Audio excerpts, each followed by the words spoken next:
Saudações, meus caros! No vídeo de hoje nós vamos começar a nossa série sobre a história da Segunda Guerra Mundial. Serão 3 vídeos em que nós vamos tratar de uma forma bem resumida, já que são vários acontecimentos relevantes, várias discussões que são feitas dentro dos estudos históricos sobre a Segunda Guerra Mundial. Nós vamos focar em algumas partes específicas. E no vídeo de hoje, então, nós falaremos sobre os preparativos. Basicamente, então, as ações que a Alemanha nazista vai tomar se preparando para a tentativa de dominação da Europa, ou quem sabe dentro dos planos nazistas do mundo, né? Bom, sempre que nós falamos sobre uma guerra, é importante que a gente entenda por que ela aconteceu. E no caso da Segunda Guerra Mundial, existe uma resposta bem simples, que faz bastante sentido a gente falar que a grande causa da Segunda Guerra Mundial seria o expansionismo nazista. Seriam os planos de dominação da Alemanha controlada pelo Partido Nazista. Mas é importante que a gente entenda um contexto geral. Não foi só esse expansionismo que possibilitou o começo da Segunda Guerra Mundial. Existia uma série de outros fatores ligados a essa Alemanha nazista, a essas intenções de revanche da Primeira Guerra Mundial, da questão do espaço vital que vai ser levantada pelo governo nazista, enfim. Além dessa questão expansionista, nós temos também a continuação de uma política capitalista que começou a Primeira Guerra Mundial, onde nós tínhamos basicamente um capitalismo agressivo entre essas potências que buscavam dominar os mercados, nem que fosse pela força, e que estabelecia várias tensões entre essas grandes potências. Não é por acaso que muitos historiadores defendem que, na verdade, a Segunda Guerra foi só uma continuação da Primeira. E justamente uma outra causa, um outro fator fundamental que iniciou a Primeira Guerra está ligado também à Segunda, que são as tensões políticas na Europa. Por exemplo, o Império Austro-Húngaro caiu depois da Primeira Guerra, mas todas as tensões entre as diversas etnias que faziam parte daquele império, elas continuaram. Na verdade, algumas delas elas simplesmente pioraram, e elas foram inclusive utilizadas pelo governo nazista, como nós veremos a seguir. Revanchismos de guerras antigas, disputas territoriais envolvendo a Alemanha, a França e praticamente toda a Europa Oriental, tudo isso continuava. A Primeira Guerra não resolveu esses problemas. E um último elemento de permanência entre as duas guerras é a questão do imperialismo. Como nós vimos, a disputa imperialista foi uma das principais motivações para a Primeira Guerra Mundial. A disputa pelos domínios dos mercados na África e na Ásia levaram a essas tensões entre as grandes potências europeias. Na verdade, a política imperialista ela continuou, essa ideia de dominação de outros territórios em outros continentes. Se nós analisarmos a postura dos britânicos e dos franceses tentando mediar conflitos nesse período entre guerras, entre a Primeira e a Segunda Guerra, já nos mostra que essa concepção imperialista de potências dominando e ditando ordens sobre outros países era algo que continuava presente nessa política internacional. Mas nós temos também uma novidade que foi desenvolvida nesse período entre guerras, que foi o anticomunismo. Com a consolidação da União Soviética nesse momento, nós temos o crescimento do medo do comunismo em vários outros países da Europa. Em um vídeo anterior, que eu vou deixar o link aqui depois, eu falo sobre a origem do fascismo na Itália e do nazismo na Alemanha.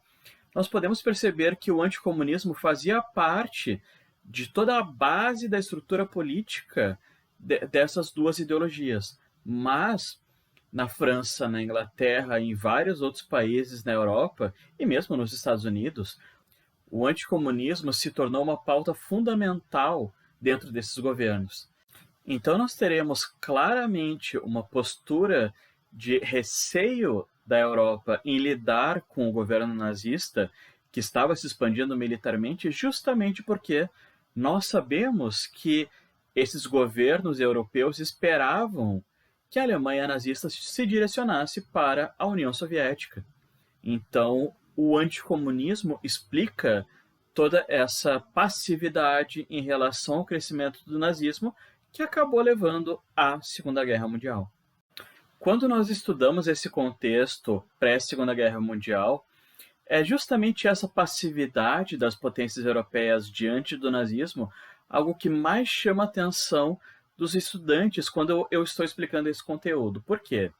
Nessas situações sempre surge essa pergunta: bom, mas se existia o Tratado de Versalhes, se a Alemanha estava proibida de desenvolver a sua indústria bélica, de reorganizar o seu exército de uma forma geral, como foi possível que, principalmente, a Inglaterra e a França aceitassem todas essas movimentações? Para responder isso, nós precisamos explicar, então, o que era a Liga das Nações e por que ela foi tão ineficaz para controlar essa expansão nazista.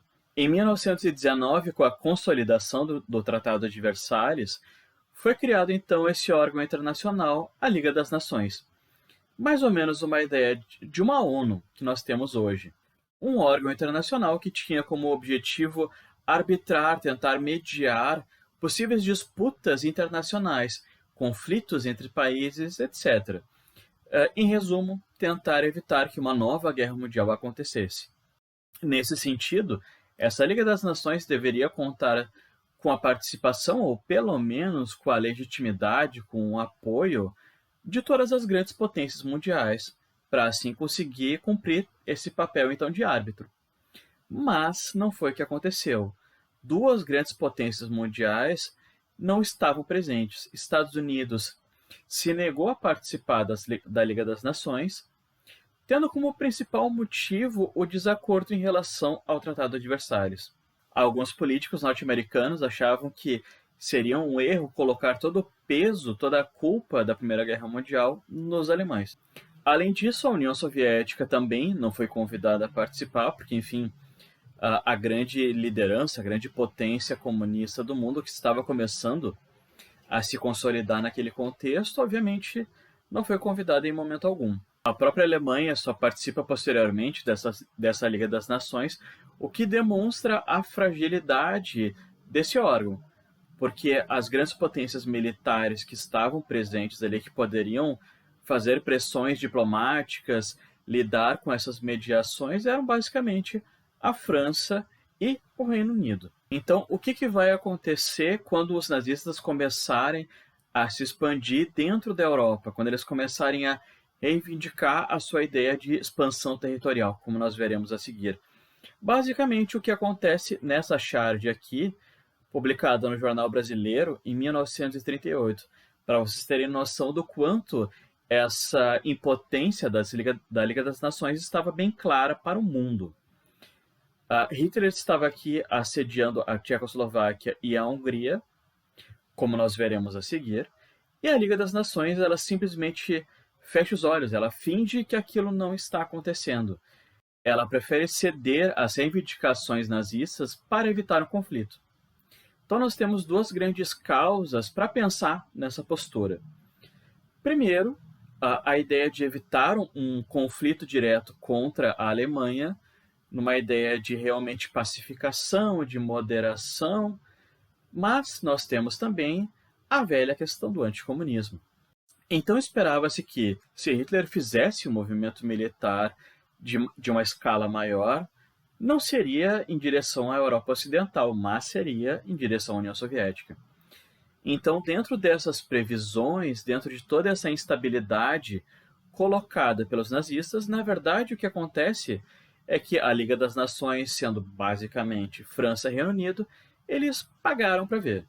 Eles foram procrastinando uma decisão mais firme contra os nazistas, e isso possibilitou que as forças nazistas se espalhassem consideravelmente antes mesmo do começo da Segunda Guerra Mundial. Falando agora sobre os planos alemães, a expansão nazista antes mesmo do começo da guerra. A grande argumentação utilizada pelo governo nazista em todas as vezes que eles foram expandir os seus territórios, nessas três principais ações que eu mostro aqui, era a partir do argumento do Lebensraum, a ideia que em alemão significaria espaço vital. Esse argumento dizia que os alemães precisavam primeiro se unificar, ou seja, todos os alemães deveriam ficar unidos sob um mesmo território. Então isso vai servir de pretexto para que, por exemplo, os alemães reivindicassem um pedaço de um território que tinha maioria de etnia germânica, por exemplo. Além disso, o argumento do Lebensraum vai dizer que os alemães, para que eles possam se desenvolver, eles precisam de recursos básicos disponíveis. Então, para que eles possam desenvolver a sua indústria, para que eles possam se revitalizar, para que a Alemanha pudesse se recuperar naquele contexto de crise ali do começo da década de 30, seria necessário então que elas tivessem condições, que elas tivessem um espaço disponível para isso, que eles tivessem recursos disponíveis para isso. Sendo assim, esse discurso do espaço vital vai ser um grande pretexto de um país que está sufocado, mas precisa se desenvolver. Um país que está buscando simplesmente a união e o desenvolvimento da raça germânica. Nesse sentido, a primeira grande movimentação que os nazistas vão fazer para a sua expansão territorial foi já no começo de 1938, em direção à Áustria. Nesse movimento chamado de Anschluss, a anexação, a Áustria foi literalmente anexada à Alemanha. A partir de pressões políticas contra o governo austríaco e contando com o apoio de grupos nazistas, de grupos simpatizantes do partido nazista dentro da própria Áustria, nós temos então a consolidação dessa anexação. Depois foi feito um referendo entre a população austríaca que acaba sim aceitando essa anexação. Mas a expansão nazista continua. Em outubro de 1938, o argumento da união germânica que foi usada com os austríacos, ela continua, dessa vez agora, na região dos Sudetos. Esse próximo alvo dos nazistas, a Tchecoslováquia, foi um país que nasceu depois da Primeira Guerra Mundial, pelo desmembramento do Império Austro-Húngaro. Então a Tchecoslováquia nasce a partir de uma união forçada de várias etnias diferentes que formavam uma região desse império. Tchecos, eslavos, enfim, outras etnias menores formavam então a Tchecoslováquia. E o discurso que vai se usar é que nessa região dos Sudetos, na fronteira da Tchecoslováquia com a Alemanha, nessa região aqui, existia uma grande população germânica que deveria então fazer parte desse grande território, desse grande país germânico. Obviamente a Tchecoslováquia não aceita isso tão facilmente e a Liga das Nações então acaba interferindo. É feito então uma conferência em Munique. Essa conferência acaba cedendo a região dos Sudetos para os alemães, mas isso não bastava. Essa pequena parte da Tchecoslováquia não bastava. Se aproveitando dos conflitos étnicos que pautavam a política da Tchecoslováquia, os alemães acabam interferindo, acabam protegendo um determinado grupo político e, com o pretexto de proteger esse grupo, ou de proteger os seus aliados dentro da Tchecoslováquia, eles decidiram invadir militarmente o território do país. E nesse ponto nós podemos ver claramente que a Liga das Nações não se mexe nem mesmo quando a Alemanha promove ações militares em um país vizinho. Ela simplesmente prefere deixar ver até onde as coisas vão. Enfim, a Alemanha estava indo em direção ao Oriente, o que fortalece a ideia de que as potências europeias esperavam que a Alemanha nazista atacasse a União Soviética. Essa invasão militar, então, começa em março de 1939, mas essas potências europeias não se importam com o que está acontecendo na Tchecoslováquia. De março até setembro de 1939, nós temos, então, uma Alemanha atuando na Tchecoslováquia como ela quis. As coisas só vão mudar a partir de setembro, quando, de fato, começará a guerra, como nós veremos a seguir. Antes de falar do começo da guerra, é importante lembrar de um último detalhe, um último preparativo da Alemanha nazista para a guerra. Em 1939, alguns meses antes do movimento definitivo que vai dar origem à Segunda Guerra Mundial, o governo nazista propõe um acordo secreto à União Soviética.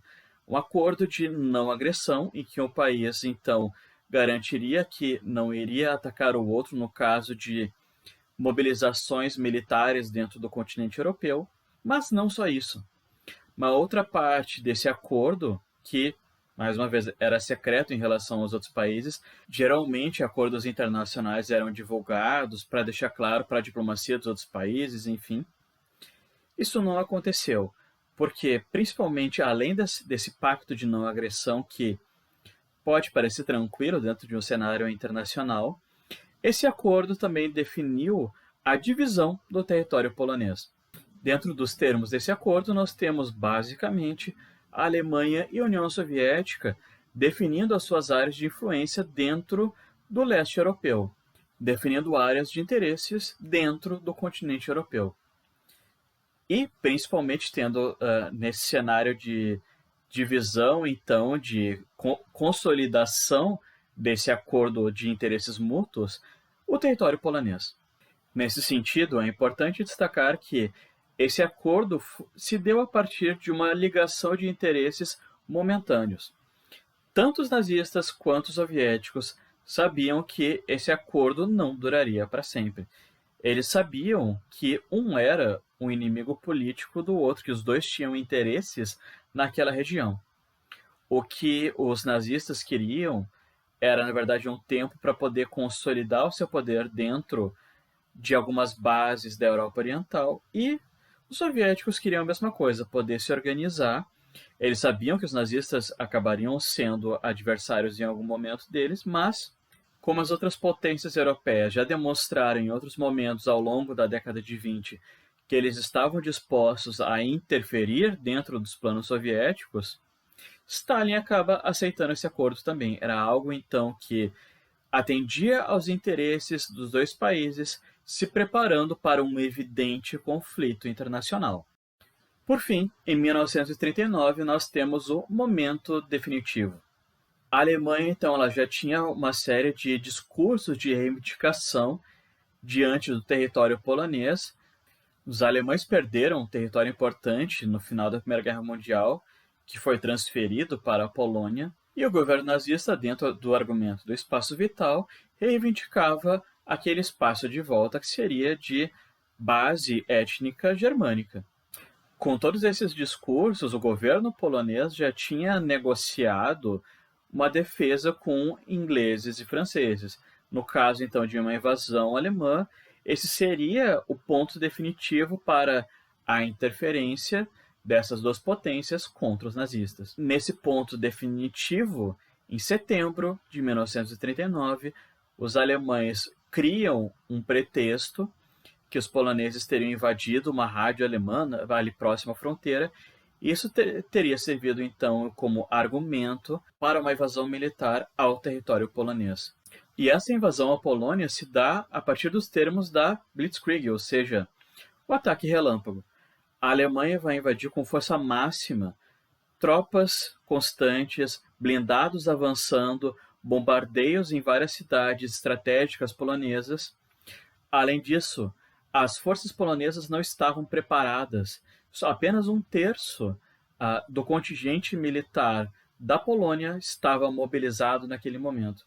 Franceses e ingleses, até o último momento, esperavam que eles pudessem conter pela diplomacia os nazistas, mas, diante dessa invasão, eles não têm outra saída que não seja declarar guerra à Alemanha. Como nós podemos resumir, então, essa fácil invasão dos nazistas ao território polonês? Primeiro, essa própria invasão massiva com a Blitzkrieg. Segundo, o despreparo tanto da Polônia quanto da Inglaterra e da França para organizar uma defesa, porque eles não queriam mobilizar os seus exércitos até aquele momento para não dar motivo para a Alemanha se fazer o seu primeiro movimento. Eles acreditavam que se a Polônia mobilizasse os seus exércitos, preparasse a sua defesa, seria uma justificativa para a Alemanha partir para o ataque. Somando-se a isso, nós temos a surpresa do dia 17 de setembro. A Alemanha estava tendo vários sucessos militares dentro da invasão da Polônia, e, nesse dia, então, a União Soviética invade a Polônia pelo Oriente. Então, o país que já estava sofrendo para tentar conter as forças nazistas acaba simplesmente não tendo muito o que fazer, sendo atacada pelos dois lados. A União Soviética então domina o território oriental da Polônia, enquanto os nazistas pegam o lado ocidental, boa parte do território, inclusive territórios que eles tinham perdido anteriormente para a Polônia. E assim começa então a Segunda Guerra Mundial, com os nazistas dando o primeiro passo, atacando com força máxima a Polônia, e ingleses e franceses tentando começar a mobilizar uma defesa. Então, no próximo vídeo, nós veremos os principais acontecimentos dessa guerra. Até o próximo vídeo, bons estudos, um abraço.